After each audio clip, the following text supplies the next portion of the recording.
футурист, но когда вы поставили вопросы, все пришлось сузить, потому что не везде можно найти такой конкретный продукт.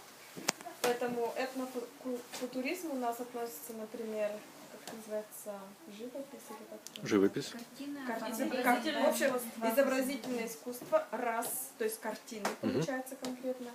Второй, предметы искусства, например, все знаете Зою Лебедеву, да. Какие-то вещи декора, например, для... Да. Потом мы имели в виду еще спектакли, но спектакль как продукт, можно ли это продать массово, поэтому мы подумали такие фильмы-спектакли.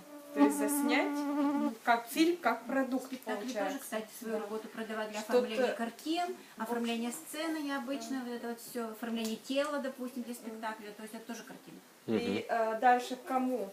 Туристам, скажем, точки продаж в Ижевске, в городах России и интернет всему миру, то есть делать такую продажу через интернет.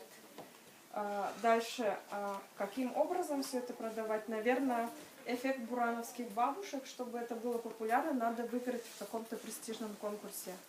Например, если это спектакли, фильмы, это каннские, я не знаю. Ну, какие-то любые российские престижные, либо там европейские престижные. Если это картины, предметы искусства, это участие в фестивалях, популярных выставках, на ярмарках каких-то европейских, скажем, там в Париже, да, еще где-нибудь. Арт-Базель. Да, это иметь каких-то протеже, то есть людей, которые заинтересованы, как Эва Тулус, которая интересуется, ну, скажем, в сфере искусства. И какая-то необычная, нестандартная демонстрация этих же картин. На самом деле, типа Юры Лобанова не на все способна, это все ужасно интересно, но просто как бы как-то недоступно вот всей публике. Вот и все. Спасибо. Есть ли вопросы?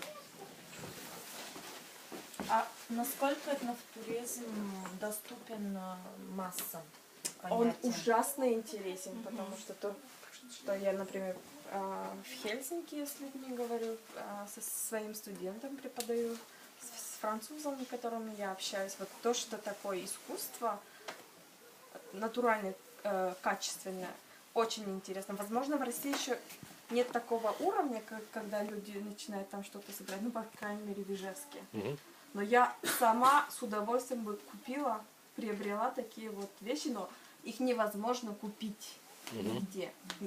Не продают? Да, не продаются они. Вот здесь, например. Спасибо. Есть ли еще вопросы? А в Европе они как раз готовы. Да, вопросов больше нет. Да, как вы будете на России? Получается, мир-то готов к этому, Европа готова, а Россия не готова, ведь они пока не... В Москве, в Питере, наверное, готова, либо какая-то такая... То есть это все-таки узкая.